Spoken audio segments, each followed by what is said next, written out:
એનું રીઝન છે કે તમે જ્યારે બોડીમાં નથી નાખતા ને કશું, સપોઝ તમે અત્યારે એવું વિચારો કે ના મારે ફટાફટ વજન ઉતારવું છે, હું આ ન ખાઉં પેલું ના ખાઉં, તો અત્યારે તો તમારું વજન ઉતરી જાય, પણ એની સાથે આપણને જે ન્યુટ્રિશન મળવું જોઈએ એ ઓછું થઈ જાય, કારણ કે તમને જે જરૂરી છે. સપોઝ તમે મને ફર્સ્ટ ના દિવસે મને કીધું તો પછી મને આઈ સમજમાં, તો પછી મેં હમણાં ચાલુ કરી દીધું છે. બે એક દિવસમાં ચિકન ખાઈ લઉં. હા, એટલે ખાવ છો ને? મટન નથી ખાધું. ઓકે છે, પણ સી તમે જો નોન વેજીટેરિયન છો અને ચિકન કે મીટ ખાવ છો તે સારી જ વસ્તુ છે, ખરાબ નથી. એ તો તમે કીધું તો પછી મને એવું લાગ્યું કે પહેલા હું એમ સમજતો હતો કે નહીં ખાવું તો સારું છે. ના, જે ખાઈ રહ્યા છે એના માટે સારું જ છે. સી વેગન આખું અલગ ડિપાર્ટમેન્ટ છે, પણ જે નોન વેજીટેરિયન છે એને તો ફર્સ્ટ ક્લાસ પ્રોટીન મળે છે.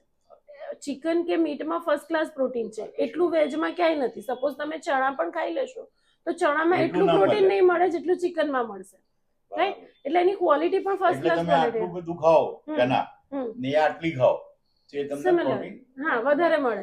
એટલે આપણું જ્યારે ફેટ લોસ કરવાનો તે ટાર્ગેટ શું હોય કે તમારું મસલ લોસ ના થવું જોઈએ, જે નથી થયું. અત્યારે પણ તમારું મસલ ઉપરથી વધારે સારું જ છે, રાઈટ? અધરવાઇઝ તમે શું જુઓ ઘરે કે તમારું નંબર ઓફ કેજીસ તો લોસ થઈ ગયું વજન કાંટા ઉપર, કે ચલો મારું સરસ ઉતરી ગયું, પણ એ વજન ઉતર્યા પછી શું?